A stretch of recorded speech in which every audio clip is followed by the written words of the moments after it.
We're working on a 2012 Kia Sorento. Kia Sorento today.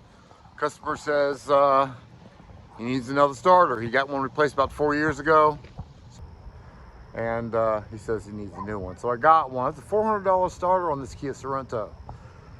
So I picked one up. We're gonna go do some checks before we put that starter on that he requested. All right, we're down here. You can actually see the wire up there. I already plugged it back up, but turn the key in the crank position. There's no voltage coming out of that little skinny wire up there. It'll be like wrapped up in foil paper, really skinny one. Foil paper color. All right. That heat shield. So it's not a starter problem. It's not a starter problem. Let's get to the relay. Actually, let's get the schematic up. All right, let's get to the ignition underneath the hood. There's an ignition fuse, ignition 2 fuse. It's a 40 amp fuse. It looks like it feeds the, all right, it looks like it feeds the starter relay. It goes down to your starter solenoid. Let's follow the other side of it. And it looks like it's going to the ignition switch right there. You turn that key and it starts it. It's going to send it down to a green wire. It's coming out of the ignition switch plug, that green wire, and it's going to the start fuse. It's a 7.5 amp fuse inside the vehicle. You can't miss it. It's on the bottom right corner. Okay, it goes back to the fuse box and it goes into one of those cavities on the starter relay. It's going to be the big fat black relay. All right, guys. So first fuse, I'll show you where all of them are shortly, but that 7.5 amp fuse right there. Is the key in the on position? Yeah. Try to crank it for me. Okay, nothing. Try it again. All right, good. All right, so there's no voltage coming to that. That's like the crank fuse on GM. You know, it comes from the ignition switch. It powers up that fuse and it goes to the relay. So yeah, so we're gonna be going here next. Ignition switch. I'll show you on the diagram. All right, turn the steering wheel 90 degrees. Take that screw out. Take this screw out on here, and I think there's one more right there. Okay, so we have it tapped into the green wire. I have it on my test light on the 7.5. All right, there it is. Test light lights up. Okay, so that's our crank fuse right there. Now we can try to, let's try to crank it one more time, just for the video purposes. All right, nothing, no voltage. Push that button one more time for me, make sure I'm on the right one. Okay, we're good.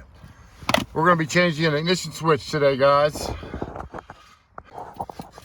All right, guys, now after checking the green wire and we weren't getting any voltage, what I did is I went back on the schematic and I looked for that red wire. There's a red wire that powers up the green wire. So, and that's that 40 ignition 2 fuse, and underneath the hood is a 40 amp fuse. It's one of those bigger fuses. So now it should start. There it is. That's all I got for you today, guys. That's all I got for you. So I'll post some schematics for this vehicle. All right, guys, so there you have it. And that is that's how I do things, guys, in Brandon, Jackson, Mississippi. I always try to test. Even when I came out there, I said, hey, you know, let's test it first, because, you know, I just know what it's like. Put on a $400 starter and it doesn't fix the problem, and you ain't gonna make me look like a fool. So I did that my first year in Jackson. If you watch some of my earlier videos, I talk about that. You don't want to be looking like that. They won't call you again. They might say thank you and, you know, it's my fault, you know, I needed a new starter anyways. You know what they say, the customers say. But I don't want them to say that. I just want them to be happy they get to work and they can continue to make some money. So, you know, I make mistakes sometimes too. I hate that I have to keep saying that, but I feel like I have to. I don't make a lot of mistakes. I can tell you that. I don't make a lot of mistakes, but that one ain't gonna make me look bad. Got a $400 some change, $400 and some change starter in my truck, about ready to start ripping it down. Okay, so let's go into the starter relay. So you should have, when you turn the car into crank position, you should have voltage through the relay, through a coil of wire, and it's coming out of the starter relay, and it's going, now that voltage is trying to find the ground, and there's a reason for that. It's trying to find a ground. So that voltage is running down this line.